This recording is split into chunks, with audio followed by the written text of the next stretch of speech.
Alright, we're going to take a look at examples for finding oxidation numbers for different compounds and elements. We also call these the oxidation states. Oops, can't really see that. States. Alright, so we're going to just take a look at some examples. Some of our first rules for finding oxidation numbers is, or our first rule on the oxidation number rules sheet, remember that is on the back of your solubility rules. We've got these. So our very first thing is the substance and its elemental, or is elemental if both the following are true. So it's only one kind of atom and it has a charge of 0. So something that's elemental would be something like iron, right? One type of atom. So sometimes we see in reactions it's a solid. Iron has no charge written, so it's in its elemental form. So the oxidation state for this, or oxidation number, would be 0. If we had something like our Huff-Rinkel elements, any of those, so hydrogen, H2, its oxidation number would be 0. If we had something like sulfur, S8, it's one type of element, has no charge, so it is 0. So things in their elemental form are always 0. And remember, the whole point of oxidation numbers is giving things charge that don't normally have charge to them, or assigning them a charge. So that's why we call them oxidation states instead of charges. It's a little bit different. So those are just a few examples of that first rule. So oxidation for numbers for atoms in their elemental form is 0. There's a couple of those.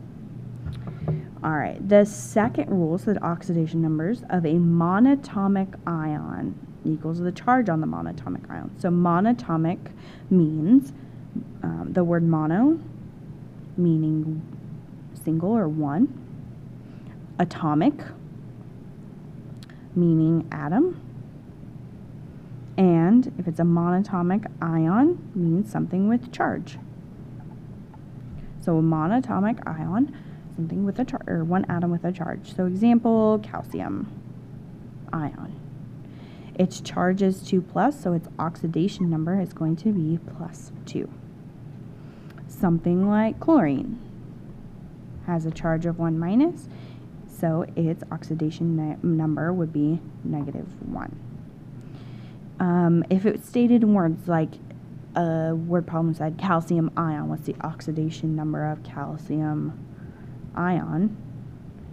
So remember, we can always get our ion charges for most of our elements from a periodic table. So things in the first column has a charge of 1+, second column 2+, third column over here is 3+. We skip over our transition metals because they can have like more than one charge, like copper has 1+ or 2+. We have nitrogen's column with 3-, oxygen's with 2-, fluorine's column with 1-, and our noble gases have no charge to them. We skip over this carbon column because we've got that stair-step line that separates our metals, non-metals. We have our metalloids. So things like carbon and silicon, germanium, those are going to be more in covalent type bonds. And then tin and lead down here are going to follow like the transition metals and have more than one charge. So we kind of get some weird stuff happening there. All right. So we can always look up the charge on a lot of our elements as well. So different monatomic ions would take on, their oxidation number would be the same as their charge that's written. So that's rule number 2. Not too bad. If we looked at any of our group 1 or group 2 metals, so group 1, group 2, this kind of goes along with that same rule. So anything in group 1 is going to have any group 1 metals. Remember, hydrogen is technically not a metal, it's just hangs out with them over here. So all of these elements would have a +1 oxidation number unless they're in their elemental form. Everything in column 2 would have a +2 oxidation number unless they're in that elemental form. So that gives us some starting places for certain elements. So if we were to try this for a compound, so something like barium chloride, BaCl2, we could, this is an ionic compound, it's got a metal and a non-metal. So we're going to take a look at the charges of these. Barium in its ionic form, it's in the second column, so it's a 2+ charge. So if we were to show this as the ions, we'd have barium 2+, and then we would have 2 chlorine ions. So the oxidation number for barium would be +2, and for each of the chlorines would be -1. When we list their oxidation numbers here, we don't list the total from chlorine, we list the oxidation number for each chlorine. So if we wanted to kind of represent this another way, we could write 2 of them to show that this is for each of our chlorine, or each of our chloride ions. So that would be our oxidation numbers. We could find this one based on its column and based on rule number 4 on our list, and then our chlorine would follow with that -1 because that's its normal charge. Another way we could look at these is using rule number 8 on our list, is that the sum of the oxidation numbers of all the atoms or ions in a neutral compound should add up to 0. So since this is neutral, it doesn't have a charge written, our numbers should add up to 0, or our oxidation numbers. So we have a +2 on barium, and if we add it to our 2 chlorines that each have a -1 oxidation number, that math shows us that it adds up to 0. So it's following rule number 8 as well. So if we weren't sure about an atom's oxidation state, but we did know the other atoms, we could use this rule to actually help us calculate it. Let's actually try another one of those. So another polyatomic ion. If we were to do, or another compound, if we were to do something with a transition metal, so those ones are weird, they can have different oxidation numbers. So it's kind of like finding out our charge on the ion. So if we did chromium oxide and we did that, so that was our compound. Chromium is one of our transition metals. We don't really know its charge, but if we were to look at our list, rule number 6 tells us that oxygen is typically a -2 charge, or -2, oxidation state. So if we were to set this up, we know oxygen is -2. We can even list that for oxygen. I like to list them underneath them. And we have 3 oxygens. We're going to add it to our mystery oxidation number for chromium. There's only 1 chromium, and this should add up to 0. So we have something plus -6 or -6 equals 0. So that means, to make this statement true, chromium's oxidation number has to be +6. So we have +6 and -2 for oxidation numbers.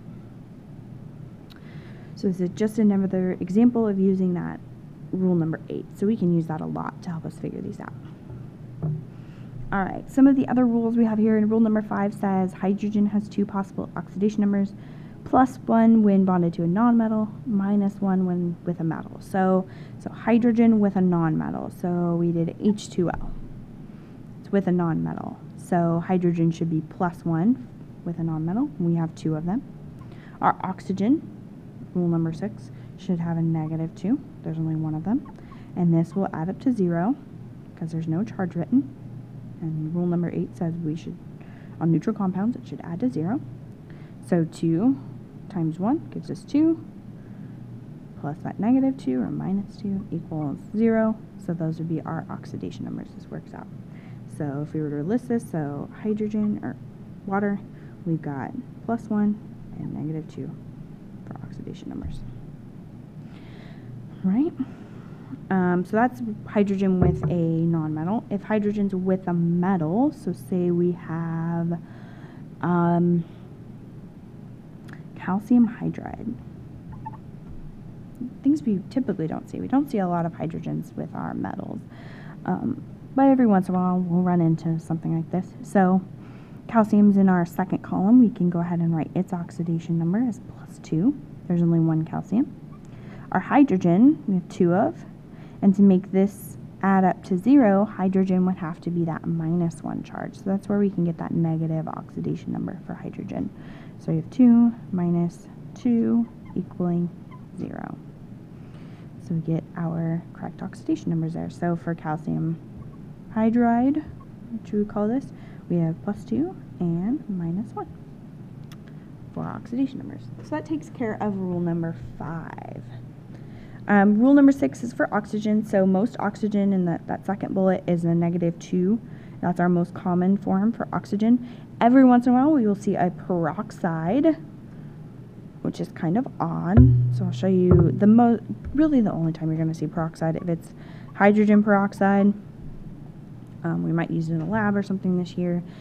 But hydrogen peroxide, to make this add up to 0, hydrogens are +1 because it's with a nonmetal. We have 2 of those hydrogens. We've got 2 oxygens. We want this to add up to 0. So to make this true, oxygen would have to be a -1 oxidation state. So when we see that H2O2, that's a peroxide. So it's just kind of a special case for oxygen. But most of the time we're going to have -2 for oxygen. We just pretty much deal with that across the board. Alright, so that takes care of rule number 6. Rule number 7 is basically oxidation number for fluorine is always -1. So fluorine, because of the way it bonds, can cause other elements that would typically have a normal oxidation number based on their charge to kind of change their oxidation number. Let me see if I can figure out an example. I think this might be a good one. So SF6, sulfur hexafluoride. A little bit weird. It's covalent, so normally they don't have charges. It's a covalent bond to nonmetals, but we want to assign them charges. So we don't know what sulfur's oxidation number is. We have 6 fluorines, and rule number 7 tells us that fluorine is always -1. We're going to stick with that. And it adds it to 0 because there is no charge written. So to make this true, sulfur would have to be a +6 oxidation number to make this a true statement. And if we were to look at a periodic table, sulfur would normally have a charge of -2. So it's really not following those rules. But remember, that would be for a ionic compound. So this is a covalent compound, and we're trying to give it a charge. So what this tells us is that in this compound, fluorine is kind of pulling the electrons away from sulfur. It's very electronegative. It likes to hog the electrons. So it's doing that when we get this -1 charge on our fluorines. Alright, so that takes care of 7. We've kind of discussed 8 because we're adding these up to 0. So let's take a look at rule number 9. The sum of the oxidation numbers of all atoms in a polyatomic ion equal the charge on the polyatomic ion. So an example of this, let's do sulfur again. So sulfur, or sulfate ion, SO4 2-. So instead of this adding up to 0, because it has a charge up here, we're going to make this add up to -2. So we're going to build our little equation. We've got oxygen, which is -2, and we have 4 of them, plus our sulfur, which we have 1 of. So we want to make this a true statement. So I'm going to use X to represent my sulfur. Give myself a variable here. 4 times -2 is -8. And that is equaling -2. Add our 8 to the other side, so X is going to equal 6, +6. So X is our oxidation number for sulfur, so sulfur is +6, and each oxygen is -2. That allows us to calculate the oxidation numbers for polyatomic ions, or things with a charge. Let's try one more. Do the nitrite ion. So we're used to nitrate, NO3-. This is nitrite, NO2-. Go ahead and scooch this over. So we get nitrogen, which we really don't know the oxidation number of. We have 2 oxygens, which are always -2. And it's going to add up to the charge on the polyatomic ion, which is -1. So to make this true, we have X, 2 times -2 is -4, -1 equals -1. We add our 4 to the other side, so X equals +3.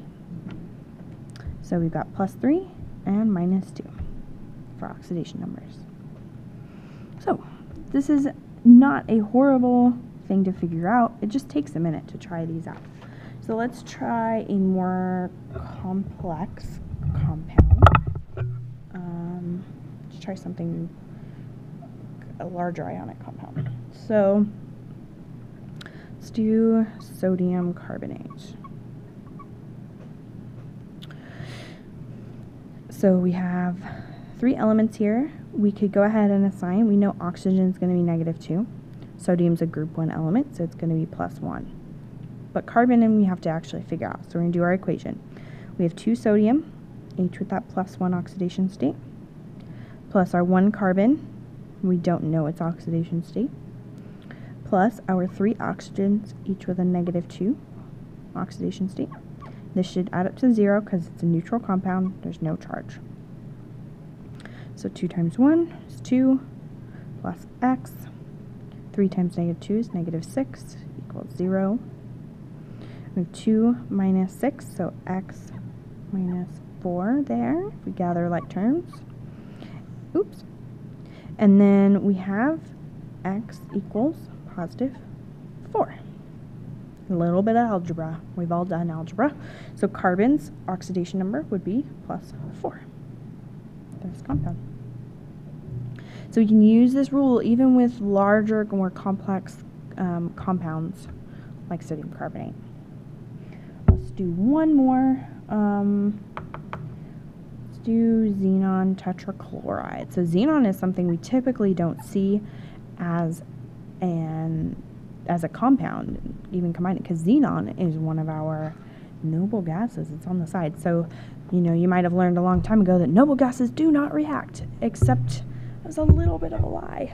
They can react. We can force them to react. They just don't react often. But because xenon has some things going on in its orbital that we'll look at in later chapters, it's allowed to actually bond.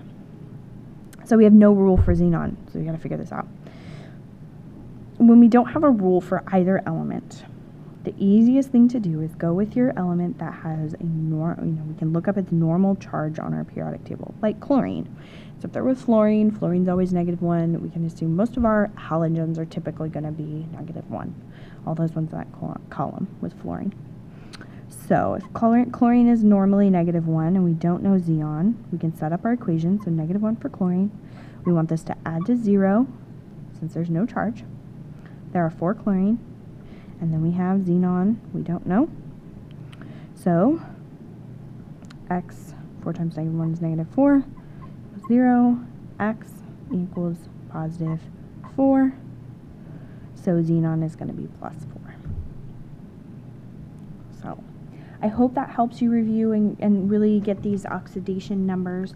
Practice these. You're going to have lots of practice on your packet that you're working on in class over the next couple days, and make sure you revisit this so you can make sure you got these oxidation numbers down.